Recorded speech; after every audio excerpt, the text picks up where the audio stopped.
Okay. ಹಿಂಗೆ differentiate ಮಾಡೋದು ಡಾಕ್ಟ್ರೇ? ಈಗ ಕೋವಿಡ್-19 ವೈರಲ್ ಫೀವರಾ H1N1 ಅಂತ ಪ್ರಿಲಿಮಿನರಿ ಸಿಂಪ್ಟಮ್ಸ್ ನೋಡಿ ಹೆಂಗೆ? ಅಫ್ಕೋರ್ಸ್ ನಾವು ಅದನ್ನು ಮಾಡಬೇಕಾ? ಫಸ್ಟ್ ಆಫ್ ಆಲ್ ಇದು ಏನು ಅಂತ ನಾವೇ ಡಿಸೈಡ್ ಮಾಡಬೇಕಾ ಅಥವಾ ಡಾಕ್ಟರ್ ಹತ್ರ ಹೋಗ್ಬೇಕಾ? ನೋಡಿ, ಜ್ವರ ಬಂತು, ನೆಗಡಿ ಕೆಮ್ಮಿದೆ, ಪ್ಯಾರಾಸಿಟಮಾಲ್ ತೊಗೊಳ್ಳೋದು, 24 ಅವರ್ಸ್ ನೋಡೋದು, ಸ್ವಲ್ಪ ರಿಲೀಫ್ ಬಂತು, ಇನ್ನೊಂದು 24 ಅವರ್ಸ್ ಪ್ಯಾರಾಸಿಟಮಾಲ್ ತೊಗೊಳ್ಳೋದು, ತಕ್ಷಣ ಪ್ಯಾನಿಕ್ ಆಗಿ ಡಾಕ್ಟರ್ ಏನಾಗೋದು ಏನು ಬೇಕಾಗಿಲ್ಲ. ಆಮೇಲೆ ರಿಲೀಫ್ ಇದ್ದರೆ ಆಮೇಲೆ ಅದಾಗದೆ ಇದು ಸರಿ ಹೋಗ್ಬಿಡುತ್ತೆ, ಏನು ತೊಂದರೆ ಏನಿಲ್ಲ. ಯೂಶಲಿ ಜ್ವರ ಬಂದರೆ ಅಂದರೆ ಮೈಕೈ ನೋವಿಗೆ ಅಥವಾ ಸುಸ್ತಾಗಿ ಜ್ವರ ಬಂದರೆ ಒಂದಿನ 2 ದಿನ ಅಂದರೆ ನಮ್ಗಳ ಅನುಭವ ಏನಂದರೆ ಹೋಗುತ್ತೆ. ಇಲ್ಲ ಅದು ವೈರಲ್ ಆಗಿದೆ 2-3 ದಿನ ಇರುತ್ತೆ, ಸುಸ್ತಾಗ್ತಾನೆ ಇರುತ್ತೆ, ಹೇಳ್ತೀನಿ ಇನ್ನು ಅದಕ್ಕೆ ನಿಂತು ಜ್ವರ ಬರ್ತಾನೆ ಇನ್ನು ಇದಕ್ಕೆ ಕೋವಿಡ್ ಇದ್ರೆ ಏನು ಗೊತ್ತೆ, ಮುಖ್ಯವಾಗಿ ಒಂದು ಸಿಂಪ್ಟಮ್ ಬರುತ್ತೆ, ಈ loss of smell and taste. ಅದು ಏನಾದರೂ ಬಂದರೆ ಮಣ್ಣು ತಿನ್ನಂಗಾಗತ್ತೆ ಎಲ್ಲ, ಒಂಥರ ವಾಸನೆ ಇಲ್ಲ, ಟೇಸ್ಟೇ ಆಗ್ತಾ ಇಲ್ಲ, ತಿಂದರೂ ಟೇಸ್ಟ್ ಬರಲ್ಲ.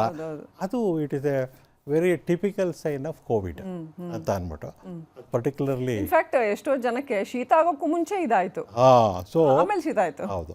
ಮತ್ತು ಈ H1N1 ಇದ್ರೊಳಗೆ ಕೆಲವ್ರಿಗೆ ಗಂಟ್ಲು ನೋವು ಇರುತ್ತೆ, ಕೆಲವ್ರಿಗೆ ಮೂಗು ಕಟ್ಕೊಂಡ್ಬಿಟ್ಟು ಉಸಿರಾಟಕ್ಕೆ ತೊಂದರೆ ಆಗುತ್ತೆ ಅಂತ ಅಂದ್ಬಿಟ್ಟು. ಸೊ ಅದು ಬಿಟ್ಟರೆ ಎಲ್ಲರಿಗೂ ನೆಗಡಿ, ಶೀತ. ಈಗ ಪ್ಯಾರಾಸಿಟಮಾಲ್ ತಗೊಂಡ್ರೆ ಸಾಕು, ಒಂದಿನ ಸದ್ಯಕ್ಕೆ ಸಾಕು 24 to 48 ಅವರ್ಸ್.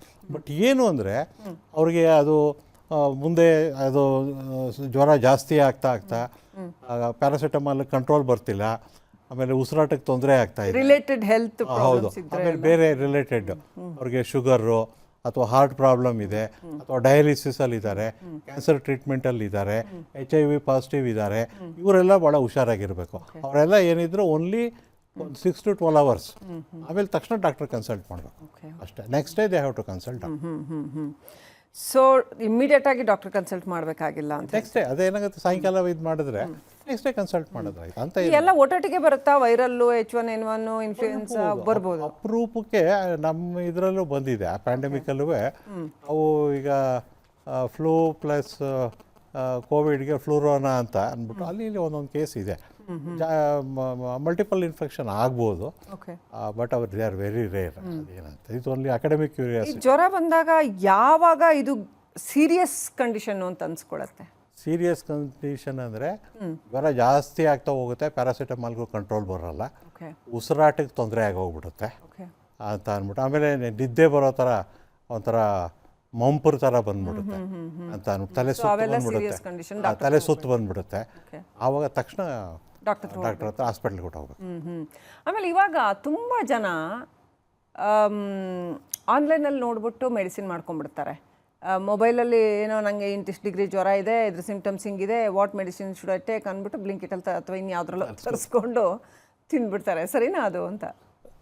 ಈಗ ಏನಾಗುತ್ತೆ, ಇದು ಡಬಲ್ ಏಜ್ಡ್ ವೆಪನ್ ಅಂತಾರೆ. ಈಗ ಸದ್ಯಕ್ಕೆ ಎಲ್ಲಿವರೆಗೆ ಅದು ಕಾನೂನು ಪ್ರಕಾರ ಸರಿಗಿದೆಯೋ ಅದನ್ನು ತಗೊಳ್ಳಿ. ಬಟ್ ಏನು ಅಂದರೆ ಅದು ಒಂದು ತಾತ್ಕಾಲಿಕವಾಗಿ ಒನ್ ಟೈಮ್ಗೆ ಅದನ್ನು ಮಾಡಲಿ ಬೇಕಾದರೆ, ಬಟ್ ನೆಕ್ಸ್ಟ್ ಡೇ ಮಾರ್ನಿಂಗ್ ಅವರು ಡಾಕ್ಟರ್ ಕನ್ಸಲ್ಟ್ ಮಾಡಬೇಕು. ತಾತ್ಕಾಲಿಕವಾಗಿ ಸಾಯಂಕಾಲ, ರಾತ್ರಿ, ಈಗ ಸಾಯಂಕಾಲ 7 ಗಂಟೆಗೆ ಏನೋ ಆಯ್ತಪ್ಪ, ಹೋಗೋಕ್ಕಾಗ್ತಿಲ್ಲ, 8 ಗಂಟೆ, 9 ಗಂಟೆ, 10 ಗಂಟೆಗೆ ಆಗ್ತಿಲ್ಲ, ಮಾರನೇ ದಿನ ಬೆಳಿಗ್ಗೆ ಡಾಕ್ಟರ್ ಕನ್ಸಲ್ಟ್ ಮಾಡಬೇಕು.